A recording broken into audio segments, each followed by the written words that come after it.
یریثون الفردوس، ہم نے ان کو جنت الفردوس کا وارث بنایا ہے۔ اب اگر اللہ نے کسی کو جنت الفردوس وراثت میں دے دی ہے اور وہ یہ کہے کہ میں ذمہ دار ہوں تیری قبر کا، میں ذمہ دار ہوں تیری جنت کا، تو کون ہے اس سے پوچھنے والا، جبکہ اللہ نے انہیں لائسنس دیا ہے وراثت کا۔ تم کہتے ہو ان سے مانگنا شرک ہے، اللہ نے ان کو جنت الفردوس کا وارث بنایا ہے۔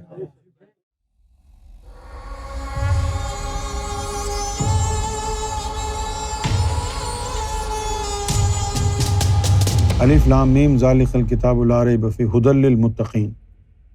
ہدایت کا مطلب سمجھنا ضروری ہے، اسی طرح ایمان کا بھی مطلب سمجھنا ضروری ہے۔ ہدایت کا مطلب جو ہے صحیح اور غلط نہیں ہوتا، ہدایت کا مطلب ہوتا ہے ڈائریکشن، کیا کرنا ہے آپ نے، کہاں جانا ہے آپ، یہ ہے ہدایت۔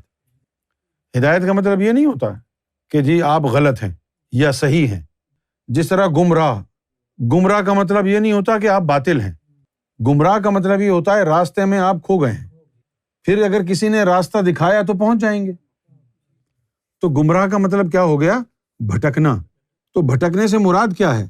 بھٹکنے سے مراد یہ ہے کہ مجھے پتہ نہیں چل رہا مجھے کیا کرنا ہے، کہاں جانا ہے۔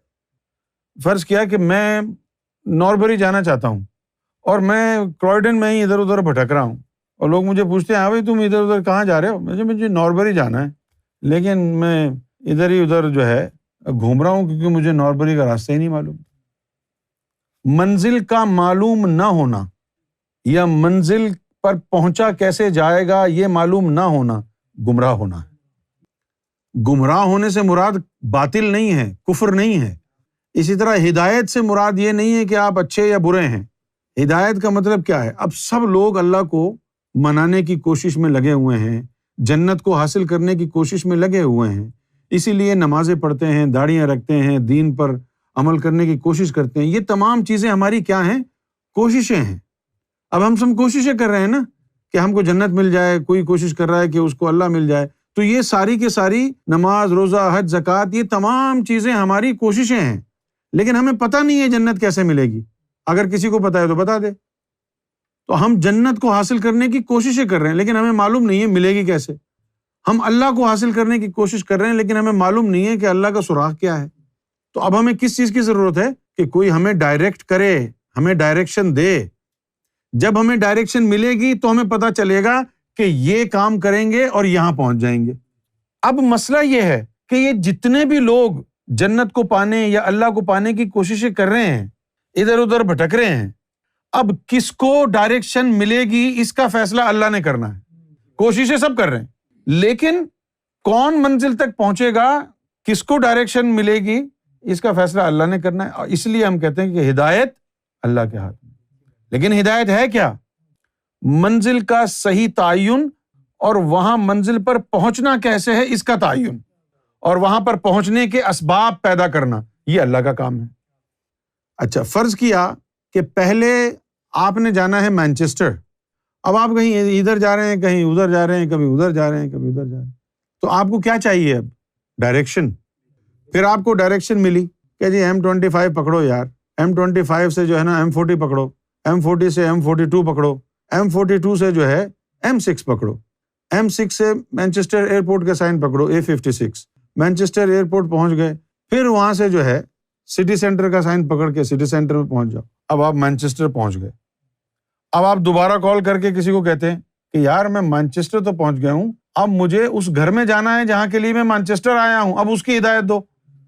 تو جو لندن سے مانچسٹر نہیں پہنچ رہا وہ لندن اور مانچسٹر کے بیچ میں گمراہ ہے، لیکن جو لندن سے مانچسٹر پہنچ گیا تو وہ ہدایت والا ہے کیونکہ پہنچ گیا۔ اب اگر وہ کہتا ہے کہ مجھے فلاں گھر میں جانا ہے تو اب مزید ہدایت کی ضرورت ہوگی یا نہیں؟ اور آپ یہ سمجھیں اگر اجی ابھی تو ہدایت ملی تھی تجھے، کیا تو گمراہ ہے جو ہدایت مانگ رہا ہے؟ تو ہم کیا کہیں گے؟ یار وہ جو ہدایت ڈائریکشن ملی تھی وہ مانچسٹر تک کی تھی، اب مجھے مانچسٹر میں ایک خاص گھر میں جانا ہے، اب مجھے اس کے لیے ڈائریکشن چاہیے نا۔ تو ایمان کا کیا مطلب ہوا؟ ایمان کا مطلب ہوا نور سے پر ہونا، ٹھیک ہے؟ سب سے پہلے ایمان ہوتا ہے اللہ کے نام کا، اللہ کے نام کا، کلمہ طیب کا، اس کا نور دل میں جاتا ہے تو آپ مومن کہلاتے ہیں۔ اس کے بعد اللہ تعالیٰ کی صفات پر ایمان لانا کیا ہے کہ اب اس کی کوئی صفت کا نوری ٹکڑا اس کی صفت کا آ کے دل میں داخل ہو، تو پھر آپ کو جو ہے اب ایمان آپ کا ہو گیا اللہ کی صفات پر۔ پھر جب آپ کو اللہ کا دیدار ہو جائے تو اب آپ کے اندر نور آ گیا اللہ کی ذات کا، اب آپ بن گئے مومن باللہ۔ قرآن نے کہا ہے وَمَن يُؤْمِن بِاللَّهِ، اور جو کوئی اللہ کی ذات پر ایمان لانا چاہے، یہدی قلبہ۔ اب دیکھیے کہ ہم ایک بس میں بیٹھ کے مانچسٹر جا رہے ہیں، تو اب مجھے بتائیں کہ بس میں 50 آدمی بیٹھے ہیں، اب آپ نے پوچھنا ہے کسی سے مانچسٹر کا راستہ، تو کون پوچھے گا؟ ڈرائیور پوچھے گا، ڈرائیور کو بتا دیا جائے گا۔ آپ کو پتہ چلنے کی ضرورت ہے جو پیچھے پیسنجر بیٹھے ہیں؟ نہیں نا۔ کون لے کے جا رہا ہے؟ ڈرائیور۔ اسی طرح یہ ایک انسان کا جسم ہے، انسان نے اللہ تک پہنچنا ہے، اللہ کی ذات تک پہنچنا ہے۔ ہدایت کس کو دے گا؟ وہ پورے انسان کو تو نہیں دے گا نا۔ یہدی قلبہ، وہ قلب کے ذریعے اللہ تک پہنچے گا، تو قلب کو ہدایت مل جائے گی۔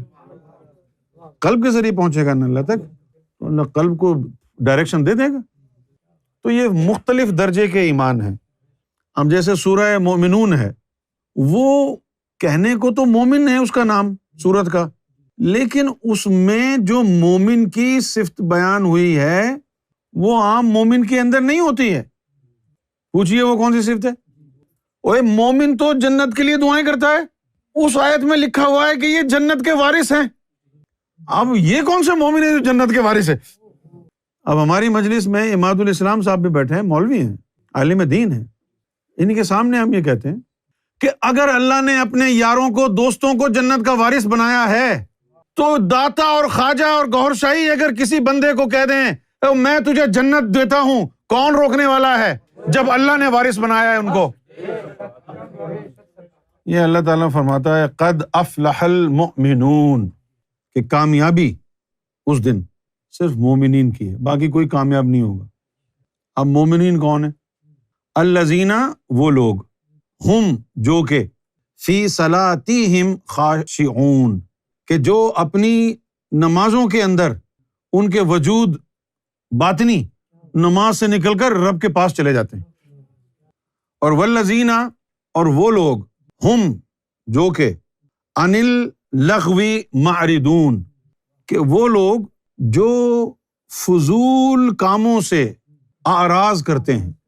اب یہ فضول کام یہ نہیں ہے کہ وہ بیٹھے کیرم بورڈ جو ہے نا نہیں کھیلتے، اب پہلے کیرم بورڈ کھیلتے تھے، اب یہ فضول کام لوگوں کو یہ ہوگا نا، کہ میں نے ترجمے میں یہی دیکھا ہے نا کہ وہ فضول کام ادھر ادھر کے، جس طرح مولوی کہتے ہیں کہ یہ کرکٹ کھیلنا فضول کام ہے، نہیں، یہ کسی اور طرف اشارہ ہے۔ یعنی وہ کوئی ایسا کام نہیں کرتے جس میں انہیں نور کا فائدہ نہ ہو۔ اس کے بعد کہا والذین، وہ لوگ، مومنوں کی بات ہو رہی ہے یہ اب ساری، جو کامیاب ہوئے مومن، وہ والذین، وہ لوگ، ہم، جو کہ، للزکاۃ فاعلون، جو زکوٰۃ کا فعل عطا کرتے ہیں، زکوٰۃ ادا نہیں کرتے، زکوٰۃ کا فعل ادا کرتے ہیں۔ اور پھر کہا والذین ہم لفروجہم حافظون، جو اپنی تمام ظاہری اور باطنی شہوات کی حفاظت کرتے ہیں۔ پھر اس کے بعد میں نے 2-3 چھوڑ دیے ہیں، والذین ہم علی صلاتہم یحافظون، کہ وہ لوگ جو اپنی نمازوں کی حفاظت کرتے ہیں۔ اب نمازوں کی حفاظت کیا ہے تم کو تو نہیں پتا؟ نمازوں کی حفاظت کیا ہے تم کو پتا ہے؟ نماز کوئی چوری ہو رہی ہے جو آپ اس کی حفاظت کریں گے؟ پھر نماز کی حفاظت کیا ہوئی؟ وہ نماز کی حفاظت کرنے والے مومن کون ہیں؟ وہ ہیں کہ جو سو گئے، نماز کا وقت ہو گیا اٹھے نہیں، تو نماز ضائع ہو گئی نا، حفاظت نہیں کر پائے نا۔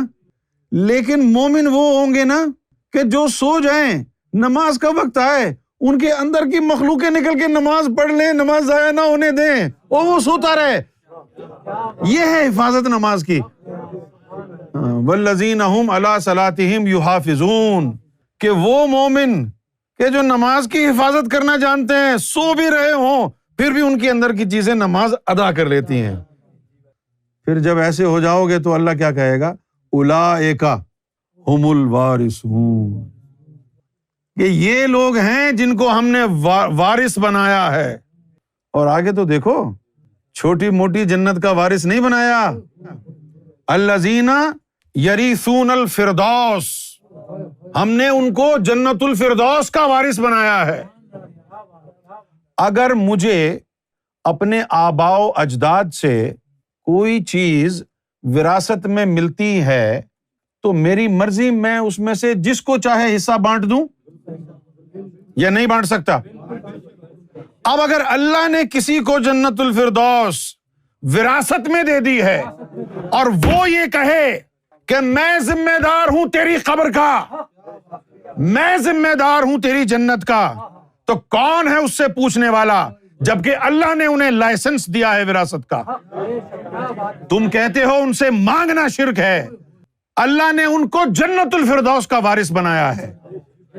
وہ مدد کو تو گولی مارو، وہ جس کو چاہیں جنت کا ٹکٹ دے دیں، کیونکہ اللہ نے ان کو جنت الفردوس کا وارث بنایا ہے۔ اب یہ بھی مومن ہے، تو عام مومن تو نہ ہوئے نا، یہ تو کوئی خاص ہی مومن ہوئے نا۔ اچھا پھر کیا لکھا ہے؟ الذین یریثون الفردوس ہم فیہا خالدون، اور یہ کوئی کرائے پہ نہیں لی ہے انہوں نے فردوس کہ ہفتہ 10 دن، سال 2 سال 10 سال کے لیے ہوں گے۔ ہم فیہا خالدون، ہمیشہ وہاں پر وہ مقیم رہیں گے، ہمیشہ کے لیے۔ اس لیے تو حدیث شریف میں کہا گیا ہے کہ جس کو جس سے محبت ہوگی وہ اس کے ساتھ ہوگا۔ تو اللہ تعالیٰ جب کسی کو اپنی محبت عطا فرماتا ہے تو اس کو وراثت بھی تو دیتا ہوگا نا، کہ اگر اب اس سے کسی نے محبت کر لی وہ اس کے ساتھ آئے گا تو اس کے ساتھ اس کو رکھنا بھی پڑے گا، لہٰذا اس کو وراثت دے دو۔ تو فرق آپ کے سامنے ظاہر ہے۔ ایک ایسا ٹولہ ہے جو قرآن مجید کی غلط تشریحات بیان کر کے امت مسلمہ میں تفرقہ اور فتنہ پیدا کرتا ہے کہ حضور سے مدد نہ مانگو، غوث اعظم سے مدد نہ مانگو، مولا علی سے مدد نہ مانگو، سیدنا گوہر شاہی سے مدد نہ مانگو۔ یہ وہ لوگ ہیں جو قرآن کی موافقت میں نہیں، مخالفت میں کام کر رہے ہیں۔ یہ وہ جہلا ہیں، یہ وہ مردود لوگ ہیں جن کو نہ اللہ رسول کا پتہ نہ قرآن مجید کا پتہ، الٹی کہانیاں سناتے ہیں، جبکہ قرآن مجید میں ان کے تمام عقائد کا رد موجود ہے۔ اگر آپ قرآن مجید سے رجوع کریں تو قرآن مجید سے ہم کو پتہ چلتا ہے، لے بھائی اللہ تعالیٰ نے تم امتیوں کو کہا ہے کہ حضور کی مدد کرو۔ او بھائی، ایک امتی حضور کی اگر مدد کرے گا، اللہ نے اس کو مشورہ دیا ہے، تو کل امتی کو اگر مدد کی ضرورت ہوئی تو نبی سے اور علی سے مانگنا شرک ہو جائے گا اس کے لیے۔ اگر ان سے مانگنا شرک ہے تو اللہ میاں کو یہ کام غیرت سے ہٹ کے کیوں کروانا پڑا ایک عام انسان سے کہ وہ محمد رسول اللہ کی مدد کرے؟ کہ اگر عام امتی مدد کرنے کے قابل ہے اللہ کی نظر میں، تو کیا محمد رسول اللہ امتی کی مدد نہیں کر سکتے؟ تو یہ ان لوگوں نے ایک خلفشار پیدا کیا ہے، دین اسلام کی جڑیں کاٹی ہیں، اور یہ ان لوگوں سے کوئی بھلائی کی امید نہیں ہے۔ یہ مدد کا منع کرتے ہیں کہ مدد نہیں مانگو۔ اللہ تعالیٰ فرماتا ہے کہ میں نے مومنین کو جنت الفردوس کا وارث بنا دیا، وراثت دے دی ہے۔ اب اگر آپ کی سمجھ میں نہیں آتی ہے وراثت کا کیا مطلب ہے تو پھر آپ اپنا ہی سر پیٹیں۔ وراثت کا مطلب تو یہ ہوتا ہے کہ بھائی انہیریٹنس میرے آبا و اجداد نے کوئی چھوڑی ہے، اب وہ میرے گلے پڑ گئی ہے، اب میں اس کو رکھوں، اس کے اوپر جو ہے قبر بنا لوں اپنی، یا میں اس کو لوگوں میں بانٹ دوں۔ اگر میں لوگوں میں بانٹ دوں تو کون پوچھنے والا ہے؟ میری وراثت میں جس کو چاہے دوں۔ تو اللہ نے جب اپنے یاروں کو، دوستوں کو جنت الفردوس کی وراثت دی ہے تو کیا مذاکرہ ہے کہ اللہ نے کسی کو دار النعیم کی نہیں دی ہوگی وراثت؟ دار القرار، دار السلام، دار العدن، دار الماوا، دار الخلد کی نہیں دی ہوگی؟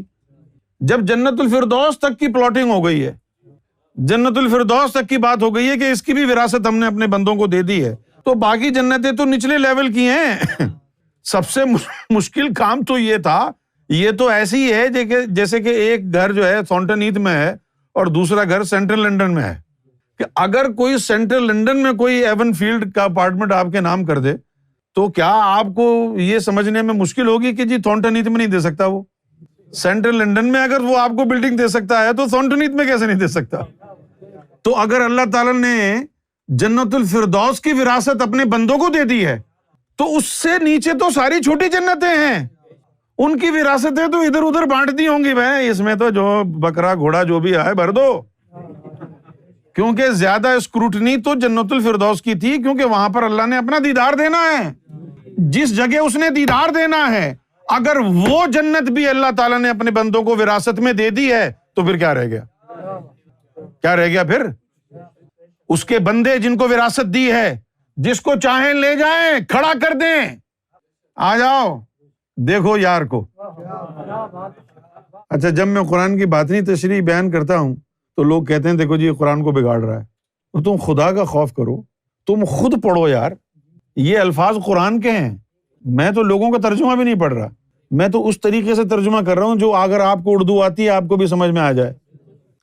جیسے کہ اب یہ الفاظ ہی دیکھ لیں نا آپ، یہ الفاظ کیا کہہ رہے ہیں کہ الذین، کہ وہ لوگ، یرثون، وراثت رکھتے ہیں، الفردوس، فردوس کی، ہم، اور وہ لوگ، فیہا، اندر رہیں گے اس کے، خالدون، ہمیشہ کے لیے۔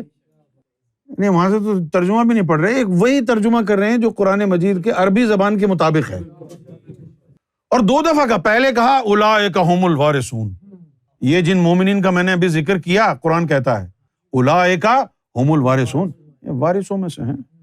اس کے بعد کس چیز کی وراثت دی ہے اس کا ذکر تفصیلاً کیا کہ الذین یرثون الفردوس، کہ وراثت میں ہم نے ان کو فردوس دی ہے۔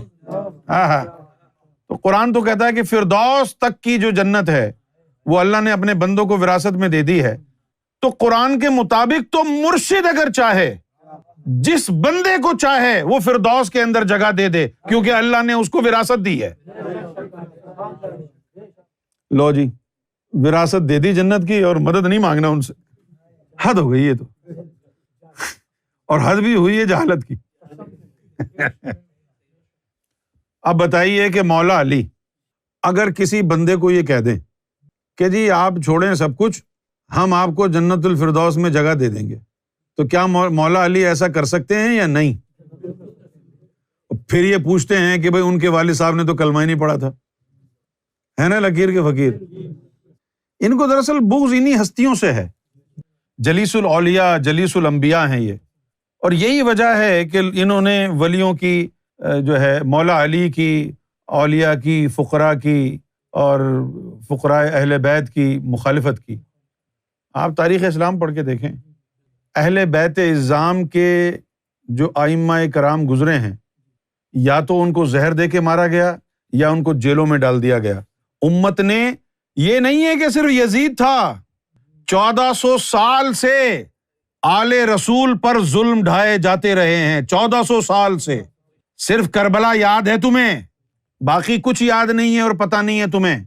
یہ کہانی شروع سے چل رہی ہے، شروع سے 1400 سالوں سے آل رسول پر ظلم ہوتا آیا ہے، لیکن اب نہیں ہونے دیں گے، کیونکہ امام مہدی جو آ گئے ہیں۔